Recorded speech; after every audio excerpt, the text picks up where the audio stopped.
না, বেকায়দায় থাকার তো প্রশ্নই আসে না। আমরা কোনো বেকায়দায় নেই।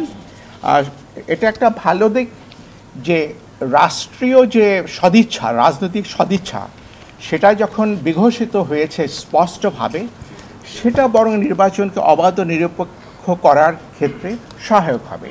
তারপর যদি বলে থাকেন কোনো মাননীয় সংসদ সদস্য বা মন্ত্রী প্রভাবিত করছেন কিনা, যদি করে থাকেন, আমাদেরকে যদি সেই তথ্য স্থান থেকে যদি দেওয়া হয় বা গণমাধ্যমের মাধ্যমেও যদি আমরা পেয়ে থাকি, আমরা কিন্তু তাৎক্ষণিক চেষ্টা করি তদন্ত করে ব্যবস্থা নেওয়ার জন্য। আর নির্বাচনের দিনে আমরা সকলেই সতর্ক থাকবো। আমাদের একটা কেন্দ্র আছে মনিটর করার, এবং আমরা এখান থেকেও কেন্দ্রীয়ভাবে মনিটর করব। আশা করি প্রভাব বিস্তারের বিষয়টি বড় সমস্যা হয়ে দাঁড়াবে না।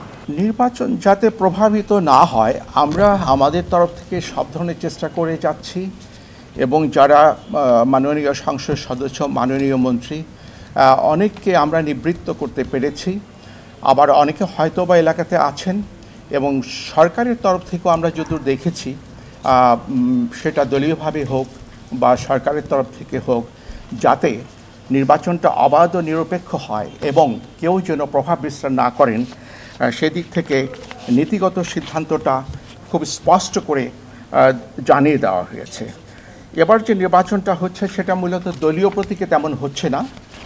এটা প্রত্যেকেই ইন্ডিপেন্ডেন্ট প্রার্থী হিসেবে নির্বাচন করতে যাচ্ছেন। তো কাজে নির্বাচনের প্রতিদ্বন্দ্বিতা হবে। আর যে প্রভাব বিস্তারটাকে প্রতিরোধ করার জন্য আমরা সর্বান্তকরণের চেষ্টা করে যাচ্ছি। দেখা যাক শেষ পর্যন্ত কতটুকু হয়। প্রভাব বিস্তারের কারণে কিছু অ্যাকশন আমরা নিয়েছি, যেমন বিভিন্নভাবে ভীতি প্রদর্শনের মাধ্যমে প্রভাব বিস্তার করা হয়। এর মধ্যে একজনকে আমরা ডাকিয়ে এনে তার বক্তব্য শুনে তার প্রার্থিতা বাতিল করেছি, এবং এই মেসেজগুলো আমরা রীতিমতো প্রায় প্রতিদিনই আমাদের মাননীয় কমিশনাররা, আমি নিজেও, জেলা প্রশাসক, পুলিশ সুপার, তাদের সাথে কথা বলে থাকি। এটা কিন্তু নিশ্চিত করতে হবে যেন নির্বাচনটা অবাধ ও নিরপেক্ষ হয়, এবং বিশেষ করে নির্বাচনের দিন যেন ভোট কেন্দ্রে কেউ অনুপ্রবেশ করতে না পারে, এবং সেখানে যেন কোনো অনিয়ম না হয়, সেই বার্তাটা যারা রিটার্নিং অফিসার তাদেরকে দেওয়া হয়েছে, এবং তারা যেন প্রিজাইডিং অফিসারদেরকে এই বিষয়টি স্পষ্ট করে বলে থাকেন।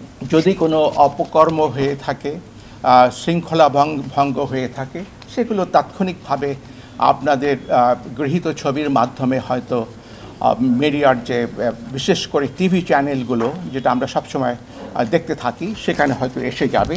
আমরা তাৎক্ষণিক ব্যবস্থা নিতে পারবো ওর উপর ভিত্তি করে। ইতিমধ্যে আমরা মিডিয়ার মাধ্যমে কিছু শৃঙ্খলা ভঙ্গের যে অভিযোগগুলো পেয়েছিলাম, অভিযোগ নয়, আমরা বলবো এভিডেন্স, তথ্যগুলো পেয়েছিলাম, সেগুলো কিন্তু আমরা পর্যালোচনা করেছি, তদন্ত করেছি, এবং কিছু ক্ষেত্রে আমরা তদন্ত করে কারো প্রার্থিতা বাতিল করা হয়েছে।